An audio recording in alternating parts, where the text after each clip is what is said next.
Good morning guys. जैसे कि मैंने पिछले वीडियो में एनवायरनमेंट की कुछ ट्रिक्स बताया था, एनवायरनमेंट के बेसिक कॉन्सेप्ट बताया था। तो इस वीडियो में आपको बताऊंगा कि जो भी एनवायरनमेंट से पिछले 1 साल में जो भी लेटेस्ट न्यूज़ रहे, जो भी रीसेंट प्लेसेस रहे, रीसेंट स्पीशीज़ रहे, वो सारे मैं इस वीडियो में कवर करूँगा। So it will be a very exhaustive video, it will comprise of 5 to 6 parts, so please bear with me. ये बहुत ही इंपॉर्टेंट होने वाले हैं guys. This type of question generally asked in any state PCS examination, particularly Jharkhand में जहाँ 15 से 20 question miscellaneous के पूछते हैं, उसमें 4 या 5 एनवायरनमेंट इकोलॉजी क्वेश्चन पूछता है। तो this is going to be very important guys, please take better note of this. Okay, so let's start. पहला है guys 51st tiger reserve of India. This is very important, very important. Mark this, very important. Okay, so what is this? This is 51st tiger reserve of India and it is in Tamil Nadu. 51st tiger reserve. First of all, मैंने कल आपको बताया था 3 चीज़ होता है, एक होता है बायोस्फीयर रिजर्व, एक होता है वाइल्ड लाइफ सेंचुरी, एक होता है national park. So you have a better understanding of all those 3 things. So what is tiger reserve? कोई भी वाइल्ड लाइफ सेंचुरी या फिर कोई भी नेशनल पार्क जो प्रोजेक्ट टाइगर के अंडर आता है, mark me guys, project tiger के अंडर आता है तो वो टाइगर रिजर्व में आ जाएगा। हर स्टेट अपना टाइगर रिजर्व निकाल देते हैं, but that is up to the discretion of union government to take that as a central issue. अगर वो यूनियन गवर्नमेंट अगर वो नोटिफाई करता है कि that particular region will be accorded a tiger reserve status, then only it will be guaranteed under that act. Clear? अगर state government खुद से लिखती है तो वो नहीं होगा। यूनियन गवर्नमेंट का ratification is very very very necessary. So this is very important. और वो कौन सा है? मेघामलाई श्रीविल्लिपुतूर इन तमिलनाडु। तो बेसिकली ये दोनों अलग अलग है। मेघामलाई अलग है, श्रीविल्लिपुतूर अलग है। ठीक है, तो देखो,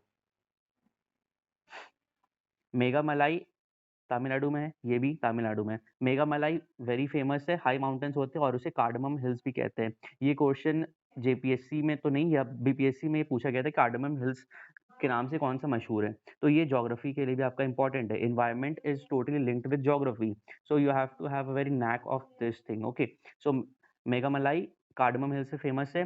शिवलुपत्तुपुर ग्रिजल स्क्विरल के लिए फेमस है, और यहाँ ये केरला पेरियार टाइगर रिजर्व में पाया जाता है, श्रीविल्लिपुतुपुर। सो आपको याद रहेगा, मेघामलाई श्रीविल्लिपुतूर इन तमिलनाडु। ठीक है, तमिलनाडु में ये टाइगर रिजर्व है। अब दूसरा very important, that is in news. ऐसे क्वेश्चन यूपीएससी में जनरली पूछे जाते हैं, but the trend is changing. Even state PCS is not on par with UPSC.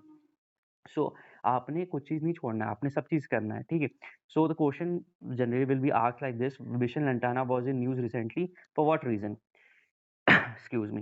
So Mission Lantana hai to uproot the invasive lantern bushes. You have heard of weed. So weed are basically, they are notorious things that basically they are not good for you, that are illicit, they are illegal. ठीक है, तो ये क्या करते हैं, आपकी जो flora fauna होता है उसको डिस्ट्रॉय करते हैं, बिकॉज सनलाइट नहीं आ पाता है, they don't get that moisture. ठीक है, तो ये ट्रैप कर देते हैं वो, तो इसके अगल बगल में जो भी फ्लोरा है, फौना है, and how will that effect fauna?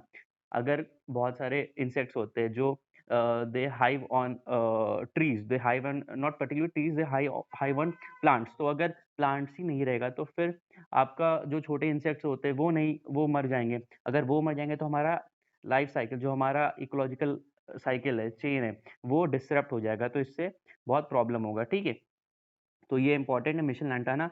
और कहाँ पे है वो? Sajjangarh wild life sanctuary, Udaipur. Udaipur, all you know, it is in Rajasthan, Aravalli hills, यहाँ फ्लो, अरावली हिल्स के पास है। तो क्या है? Sajjangarh wild life century.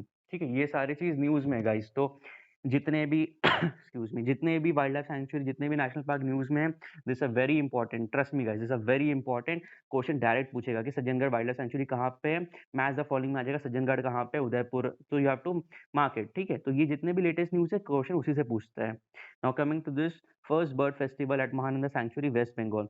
जहाँ भी फर्स्ट आपको दिख रहा है ना, that is very very very important. ठीक है, जो भी आपको फर्स्ट दिख रहा है, दिख रहा है, वो वेरी इंपॉर्टेंट है। ठीक है, ओके। सो महानंदा सेंचुरी कहाँ पे? वेस्ट बंगाल में है। वेस्ट बंगाल में कहाँ है? Foot hills of Himalaya, between Teesta and Mahananda river. अब देखो ज्योग्राफी से कैसे लिंक करते हैं क्वेश्चन। तीस्ता, तीस्ता नदी कहाँ से ओरिजिनेट होता है? मुझे कमेंट सेक्शन में बताना। वैसे मैं बता देता हूँ, तीस्ता नदी सिक्किम से ओरिजिनेट करता है। ठीक है, आपने बताना महानंदा रिवर्स कहाँ से ओरिजिनेट करता है। So you have to link environment, ecology with geography. They are not totally different spheres, they are just single heads and tail of a coin. ठीक है, तो आपने ज्योग्राफी और एनवायरनमेंट को साथ में लेके करना है, क्योंकि एनवायरनमेंट से 5 टू 6 क्वेश्चन पूछेंगे, ज्योग्राफी से अगर 15-20 क्वेश्चन पूछेगा, तो you have to have a knack of all those 3 things. Okay, so now coming to this, now the fourth very important is Indian gaur.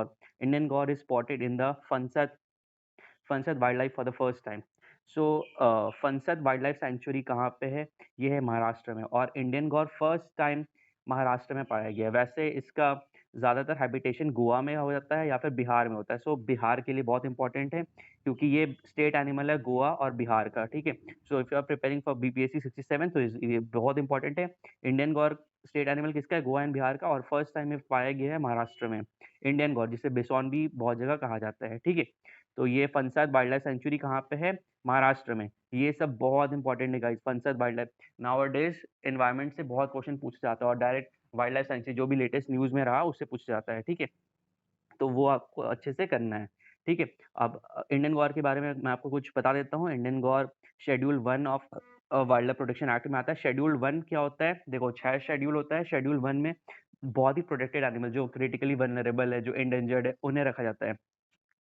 इसमें क्या है, प्रिज़न बहुत ज़्यादा है, अगर आप इसे मार देते हैं तो आपको बहुत जुर्माना होगा, 3 साल की कैद होती है। आई एम नॉट श्योर 3 साल की होती है, आपको एक बार सर्च कर लेना है, ठीक है। बट शेड्यूल 1 में बहुत प्रोटेक्टेड स्पीशीज़ होते हैं, प्लांट्स के, एनिमल्स के, इसमें आप हस्तक्षेप नहीं कर सकते हो, ठीक है। और इंडियन गौर का स्टेटस क्या है? वल्नरेबल। आईयूसीएन रेड लिस्ट आपने सुना होगा, तो उसमें ये वल्नरेबल लिस्ट में आता है, ठीक है, इंडियन गौर। चलो, अब मैं आपको कुछ और भी इम्पोर्टेंट चीज़ बताता हूँ, जो बहुत इम्पोर्टेंट है आपके ओके, सो या सो एक न्यूज़ में आया है फिशिंग कैट। तो फिशिंग कैट क्या होता है? फिशिंग कैट बेसिकली कैट्स के 1.5 टाइम्स बड़ा होता है। तो ये मैंग्रोव फॉरेस्ट और सुंदरबन में पाया जाता है। ज्योग्राफी में आपने पढ़ा होगा मैंग्रोव फॉरेस्ट क्या होता है, ठीक है। मैंग्रोव फॉरेस्ट ऑफ सुंदरबन, सुंदर वेस्ट बंगाल के एरिया में है, बांग्लादेश और वेस्ट बंगाल के बॉर्डर में है, ठीक है। सुंदरबन जहाँ पे बहुत हाई फ्लोरा एंड फौना है, रिच फ्लोरा एंड फौना है, ठीक है। तो फिशिंग कैट्स क्या होता है? Fishing cats basically they hunt on snakes, carcasses of large animals, insects, तो ये हंट करते हैं। और अभी इसका स्टेटस क्या है? एंडेंजर्ड से वल्नरेबल पे हो गया, बट स्टिल इसका बहुत ज़्यादा हंटिंग होता है, क्योंकि इसके जो मीट होता है लोग इसे खाते हैं, नॉर्थ ईस्ट के लोग इसे खाते हैं।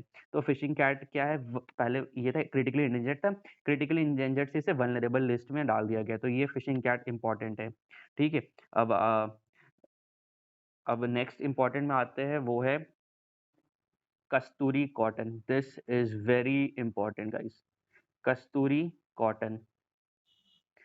तो अब इंडिया का जो प्रीमियम कॉटन है ना, वो कस्तूरी कॉटन के नाम से जाना जाएगा।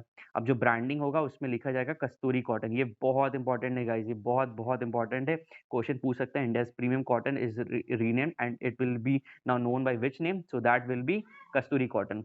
M I clear? सो अब कस्तूरी कॉटन के बारे में कोई ज्योग्राफी से रिलेटेड क्वेश्चन पूछ लेते हैं। तो क्या ये राबी क्रॉप है या खारिफ क्रॉप है? तो ये आपको पता होना चाहिए, राबी और खारिफ में डिफरेंस क्या है। राबी विंटर क्रॉप है, खारिफ आपका समर क्रॉप है, ठीक है। तो Kasturi cotton as you all know is a kharif crop, क्योंकि इससे गर्मी चाहिए, ठीक है। और गर्मी भी कितना चाहिए आपको? गर्मी आपको चाहिए, गर्मी आपको चाहिए 20 degree Celsius to 28 degree centigrade, ये, ठीक है।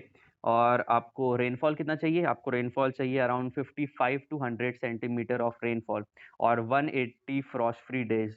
ये यूपीएससी में इस साल 2020 में पूछा गया था क्वेश्चन कि कॉटन कौन सा वो प्लांट है, कौन सा वो है जो 180 फ्रॉस्ट फ्री डेज झेल सकता है, ठीक है। 180 फ्रॉस्ट फ्री डेज जिसे चाहिए, तो वो है कॉटन। तो ये बहुत इंपॉर्टेंट चीज़ है दोस्त, आपको कॉटन के बारे में पता रहना चाहिए। उसका ज्योग्राफी लोकेशन क्या है, उसको कौन सा क्लाइमेट चाहिए, ठीक है। तो 55 टू 100 सेंटीमीटर रेनफॉल चाहिए उसको, 180 फ्रॉस्ट फ्री डेज चाहिए।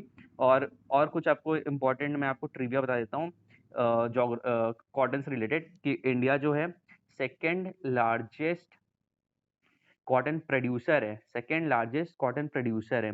आपने बताना है first largest producer of cotton कौन सा है? इंडिया है सेकेंड लार्जेस्ट कॉटन प्रोड्यूसर। अब कंज्यूमर के बारे में आए तो India largest consumer in the world है, इंडिया लार्जेस्ट कंज्यूमर है। प्रोड्यूसर सेकेंड है, कंज्यूमर सेकेंड है। I know you know the difference between producer and consumer, ठीक है। इंडिया लार्जेस्ट कंज्यूमर है, कॉटन का और second largest producer of the world है।